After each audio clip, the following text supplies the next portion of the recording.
ഈ പടം കണ്ടുകൊണ്ടിരിക്കുമ്പോൾ നമ്മൾ തിയേറ്ററിൽ ഇരുന്ന് വെറുതെ മുകളിലോട്ട് നോക്കുകയാണെങ്കിൽ നമ്മൾ നോക്കിപ്പോകും. ഈ സ്ട്രേഞ്ചർ തിങ്സിൽ ചില ക്യാരക്ടേഴ്സ് മറ്റേ ക്ലോക്ക് കാണുകയല്ലേ, അതുപോലെ ഒരു ഐറ്റം ഒരു പലക മുകളിൽ കാണാം.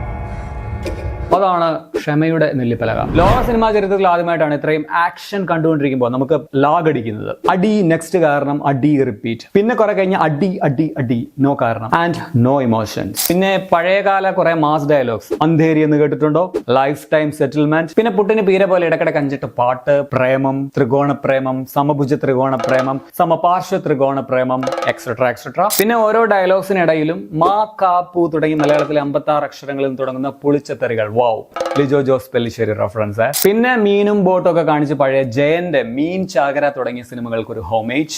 ലാസ്റ്റ് ഗജനിക്ക് ട്രിബ്യൂട്ട് നൽകിയ ഒരു മരണ scene. Then brutal violence, Marco reference, and that is Pongala. Sreenath Bhasi Chattambi 2 in Marco mode പോലൊരു റോള്, ബാബുരാജിന് ഒരു തല്ലിപ്പൊളി 80s സ്റ്റൈലിൽ ക്രിഞ്ച് വില്ലൻ റോള്, ഒരു താടി വില്ലൻ കൂടി ഉണ്ട്. പുള്ളിയെ കാണിച്ച് വമ്പൻ മാസ് ഇന്റർവൽ. പുള്ളിക്ക് ആകെ 2 സീനേ ഉള്ളൂ. ആ 2 സീനും ഒരു 20-20 മിനിറ്റ് വെച്ച് കാണും. അത്രയും നേരം പുള്ളിയും പുള്ളിയുടെ പരിവാരങ്ങളും കൂളിംഗ് ഗ്ലാസ് ഒക്കെ വെച്ച് ഒരു 500 മീറ്റർ അപ്പുറത്തുനിന്ന് ഇപ്പുറത്തോട്ട് സ്ലോ മോഷനിൽ റാംബോ വാക്ക്. ഈ ലാഗൊക്കെ അടിച്ചാലും നമുക്ക് അങ്ങനെ ഉറങ്ങാനൊന്നും പറ്റില്ല കേട്ടോ. ഉറങ്ങാൻ തുടങ്ങുമ്പോൾ നമ്മളിങ്ങനെ ഞെട്ടി എണീക്കും. അജ്ജാതി വൈബ് BGM ആണ്.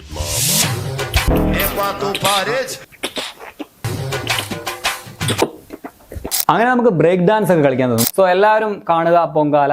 ഇട്ടത് നമ്മൾ കാണികളുടെ നെഞ്ചത്താണെങ്കിലും ഇതൊരു പരീക്ഷണ ചിത്രമാണ്, നമ്മുടെ ക്ഷമയുടെ പരീക്ഷണം നടത്തുന്ന ചിത്രം.